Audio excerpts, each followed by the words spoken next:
Welcome to the European Roundtable 2021. Organized by the Dutch Ministry of Economic Affairs and Climate Policy and Ideas from Europe, with important matters like innovative entrepreneurship, climate change, energy storage, personalized medicine, etc., etc. We already heard a lot of speakers today, and in this video stream we'd like to interview some people a little further, a little bit deeper. And our first guest of today is Peter Vasdorp. Peter Vasdorp is Director Entrepreneurship at the Ministry of Economic Affairs and Climate Policies. Welcome, Peter. Did I introduce you correctly, or did I get something? Correct. Yeah, okay.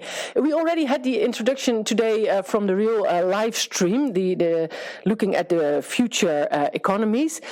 Can you highlight some of the points that were made this morning? Yeah, well, it was a very interesting discussion. Of course, I'm very happy to co-organize European Roundtables because we think, well, this is the most important platform to discuss the developments in entrepreneurship, developments in transition of markets. How can we co-create? How can we build ecosystems? And all those of these topics, well, they were talked about in this morning's discussion. There was talk about the twin transition, the digital transition and the energy transition, how they do they influence each other. There was talk about artificial intelligence, and there was a lot of talk how to build inclusive ecosystems. How can we face today's challenges, societal challenges, and we need entrepreneurs. They have the solutions, but they cannot do it alone. We have great startups, we have great scale-ups in the Netherlands and in Europe, but they cannot do it alone.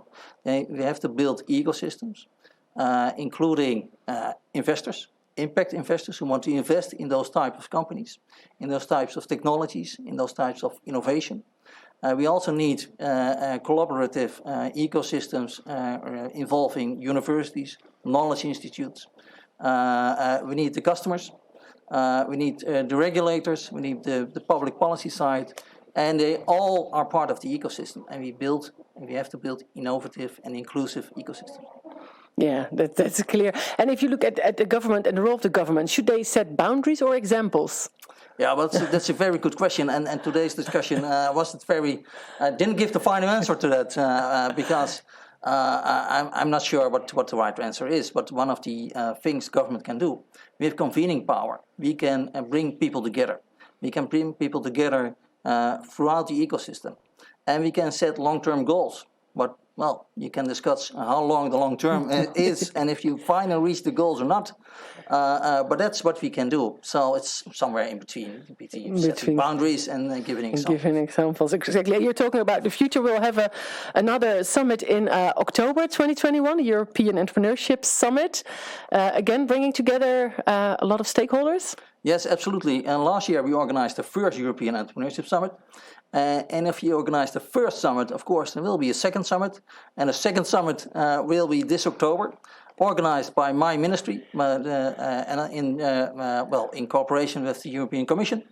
And it will evolve on the topics raised today. We will dig deeper into those ecosystems, attracting entrepreneurs, investors, and public policymakers. Okay, well, it sounds promising. Thank you very much for this elaborate answer to all my questions. Thank you very much for everything you're doing today and you will be doing in October with the European Entrepreneurship Summit. Thank you very much, Peter Vasdorp. Thank you. Yes, that was Peter Vasdorp from Director Entrepreneurship at the Ministry of Economic Affairs and Climate Policies about the things that were discussed here today at the introduction of the European Roundtables 2021, talking already about the European Entrepreneurship Summit that will be held in October.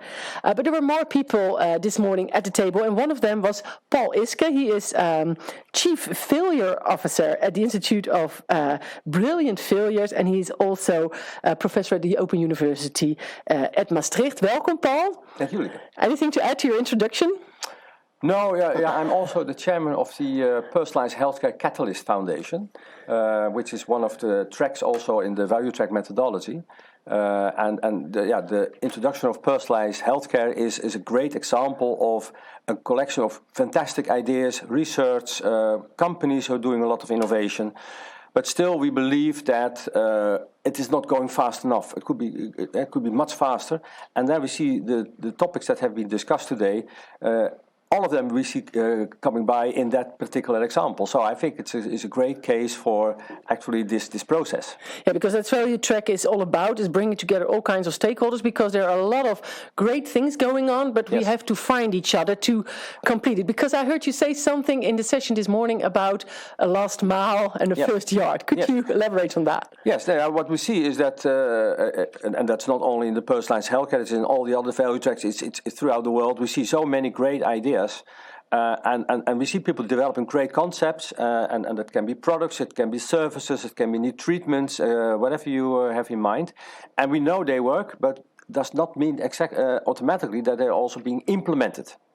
So last week I was also keynote speaker on a European conference on implementation. And without implementation, there is no innovation.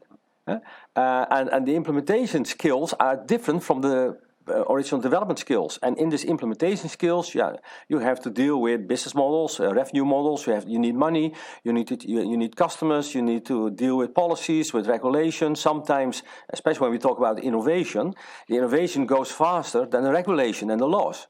And I have a couple of examples seen, for instance, in the area of face recognition.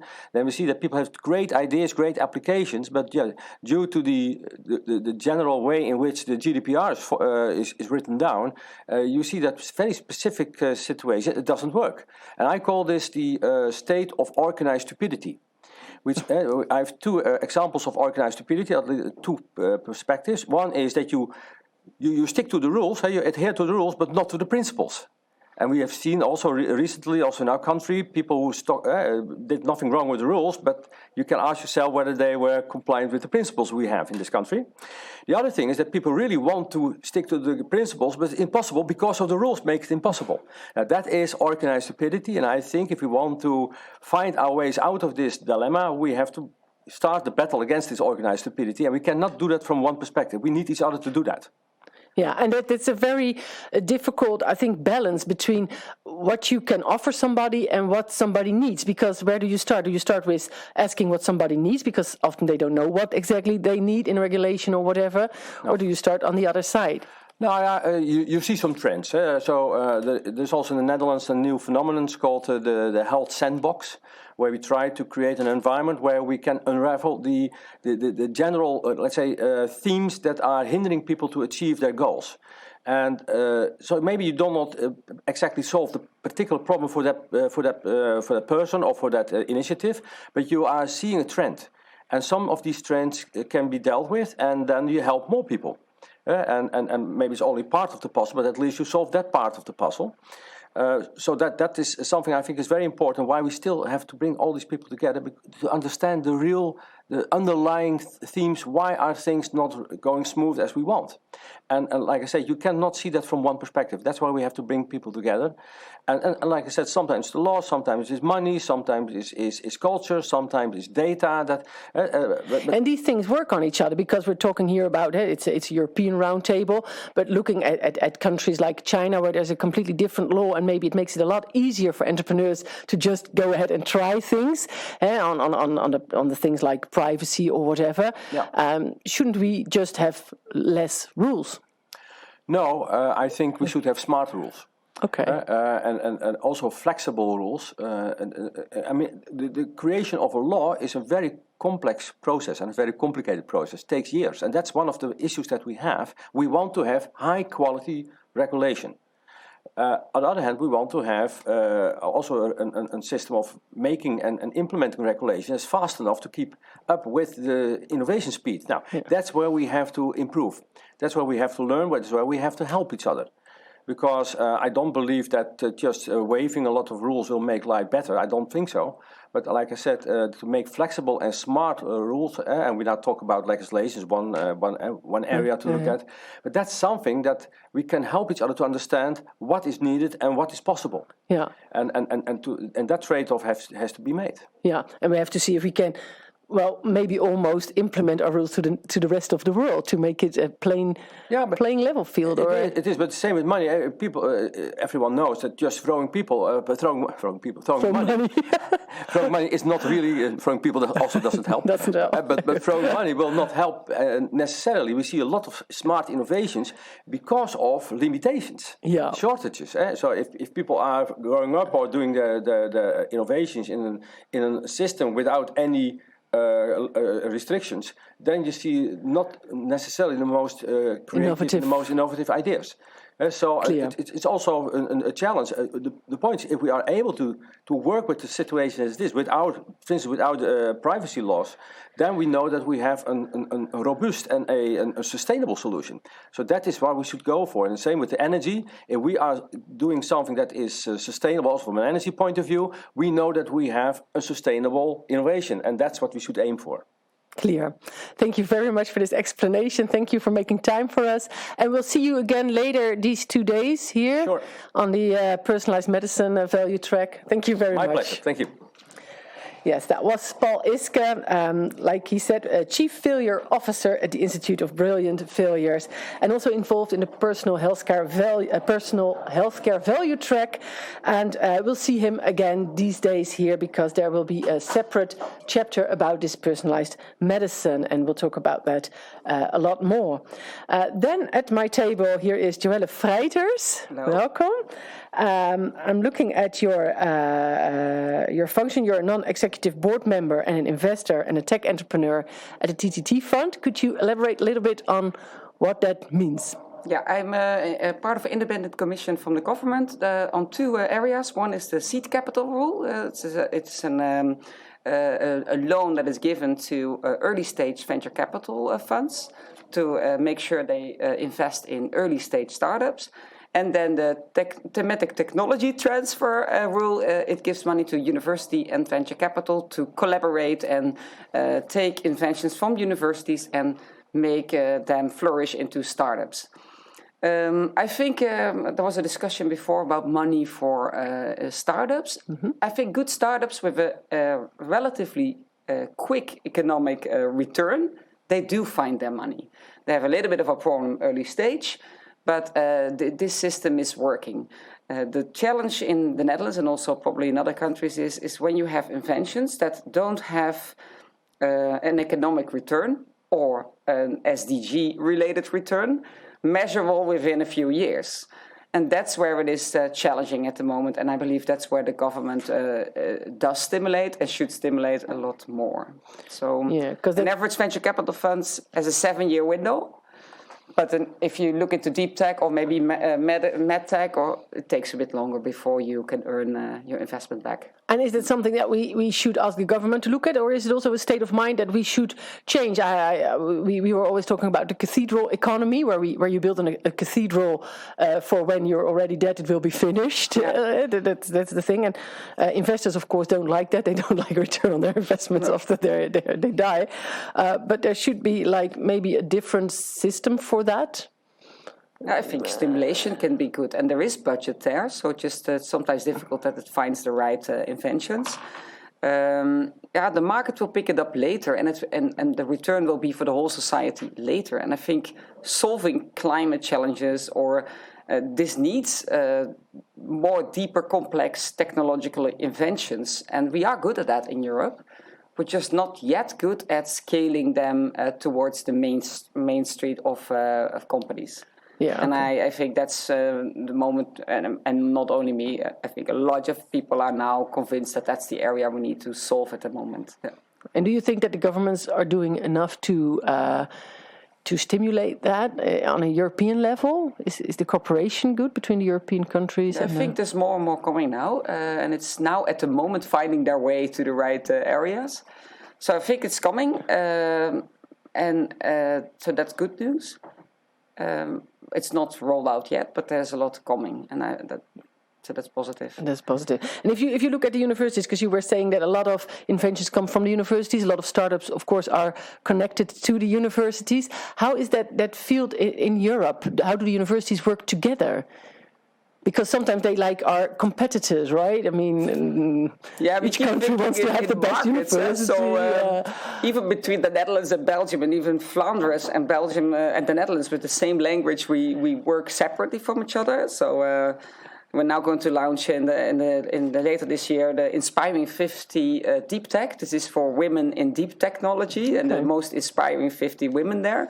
And I said, why don't we do Benelux? Because why would we do just the Netherlands when we drive 10 minutes from Eindhoven and we are in Flanders? So exactly. I think that's we can collaborate more, but it's already happening.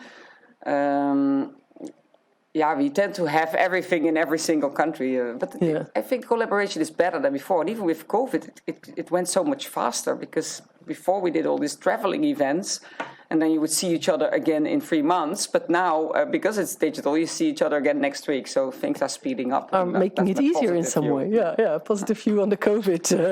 I think another area where we can stimulate is including everybody in society into this new tech revolution. And I think that's where incubators and accelerators are important because people from university with a large network from the family or from they tend to make it. But I think the accelerators and the incubators also play a large role in letting everybody trial out to become an entrepreneur.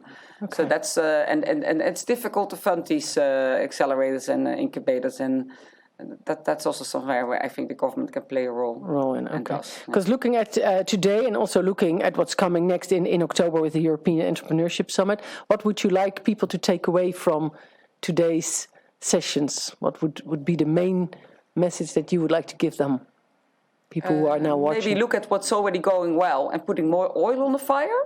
And I'm looking there at the Seed Capital. I really like it. It's already 8 or 10 years old, and I think it should be just bigger. And we don't have to invent all the time new things. Let's just look at what are the best practices and make them bigger, and maybe share with other countries what are your best practices, and then copy or multiply it into the different member states. That I think it can be a great way to go. I think that's a good takeaway. Thank you very much. Good lesson. Thank you very much, Joël Feiters, for being here and for everything that you contributed today here at the European Roundtables 2021. Looking forward already to the sessions in October, of course, and the cooperations between all the European startups, scale-ups, universities, governments, etc., etc. And here at the table, I have now Giulietta Marani, and she is program director at DigiCampus. Yes. Hello, welcome. Thank you for being here. DigiCampus, could you explain a little bit what you're doing there? Well, we are a knowledge and innovation hub, and we work on collaborative innovation for the digital public services, which mean that we bring together entrepreneurs, government, knowledge institute, students, but also society to design the future digital services. Now, this year was, of course, a COVID year, a very sad year for a lot of persons, but for digital, it was very flourishing because everybody somehow got the hint that digital is the future, right? Yes. Yeah, it really helped. We saw that everything went on. We didn't have a lot of things that we had to stop. We see also that digital technology had an extreme boost because, working teleworking, working together, brainstorming, especially in collaborative innovation, there are so many technologies that support that. So it really, really helped to gain momentum. Yeah. Now, looking at all the developments, and I'm looking a little bit more worldwide, but we also saw that the digital way of things got some people left out. We were talking with Joël already about inclusiveness, especially vulnerable groups, elderly people, women, children are at risk of being left out. Do you have any ideas on that, or how to solve that, or to cope with that? Yeah, well, what we say, you really have to design from collective value and keep in mind all the groups that are the end users.